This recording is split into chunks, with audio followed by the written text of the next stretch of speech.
ഉത്തര കൊറിയയും ദക്ഷിണ കൊറിയയും തമ്മിലുള്ള ബന്ധം മോശമായി പോകുന്നതിനിടെ ഉത്തര കൊറിയ ജപ്പാൻ കടലിലേക്ക് ഒന്നിലധികം ഹ്രസ്വദൂര ബാലിസ്റ്റിക് മിസൈലുകൾ വിക്ഷേപിച്ചു എന്ന ആരോപണവുമായി ദക്ഷിണ കൊറിയ.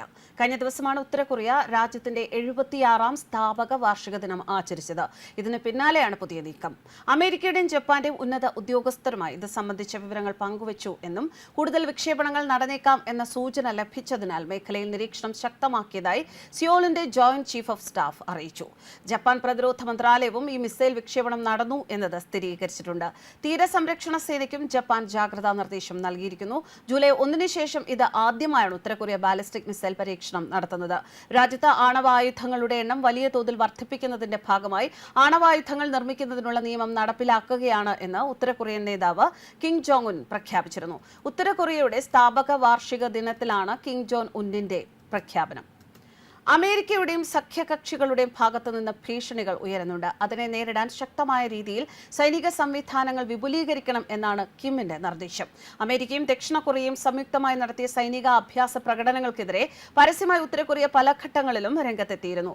ഇത് യുദ്ധപ്രഖ്യാപനമാണ് എന്നും തങ്ങളെ വെല്ലുവിളിക്കുന്നതിന് തുല്യമാണ് എന്നുമാണ് ഉത്തര കൊറിയ അവകാശപ്പെടുന്നത്.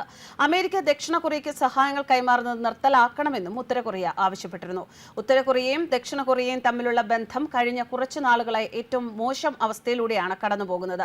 ദക്ഷിണ കൊറിയയോട് ചേർന്നുള്ള അതിർത്തി മേഖലകളിൽ 250 ബാലിസ്റ്റിക് മിസൈൽ ലോഞ്ചറുകൾ വിന്യസിച്ചതായി ഉത്തര കൊറിയ അറിയിച്ചിരുന്നു. ഇതിനു പുറമെ തങ്ങൾക്കെതിരെ ദക്ഷിണ കൊറിയ അപവാദ പ്രചരണം നടത്തുകയാണ് എന്ന് കാണിച്ച് ദക്ഷിണ കൊറിയയിലേക്ക് ഉത്തര കൊറിയ മാലിന്യ ബലൂണുകൾ പറത്തിവിടുന്നതും പതിവായിരിക്കുകയാണ്. അടുത്തിടെ റഷ്യയുമായും ചൈനയുമായുള്ള ബന്ധം ഉത്തര കൊറിയ ശക്തിപ്പെടുത്തിയിരുന്നു. സൈനിക മേഖലയിൽ ഉൾപ്പെടെ സഹകരണം ശക്തമാക്കുമെന്നും ഇവർ അറിയിച്ചിട്ടുണ്ട്.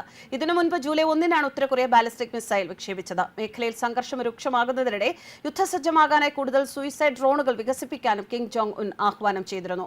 ഓഗസ്റ്റ് 24-ന് വിവിധ ഡ്രോണുകളുടെ പ്രകടനം കിം നേരിട്ട് വീക്ഷിക്കാനെത്തിയെന്ന് കൊറിയൻ സെൻട്രൽ ന്യൂസ് ഏജൻസി അറിയിക്കുകയും ചെയ്തു. കരയിലും കടലിലും വായുവിലും ശത്രുലക്ഷ്യങ്ങളെ ആക്രമിക്കാൻ കഴിവുള്ള ഡ്രോണുകളാണിത്.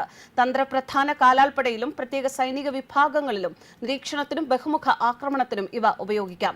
ഡ്രോണുകളിൽ AI സാങ്കേതികവിദ്യ അവതരിപ്പിക്കേണ്ടതും ആവശ്യമാണ് എന്നാണ് കിമ്മിന്റെ വാദം. ഡ്രോൺ ഭീഷണിക്ക് പിന്നാലെയാണ് ബാലിസ്റ്റിക് വിക്ഷേപണം എന്നത് ലോകത്തിന് ആശങ്കയേറ്റുന്നു. ന്യൂസ് ഡെസ്ക് കർമ്മ ന്യൂസ്.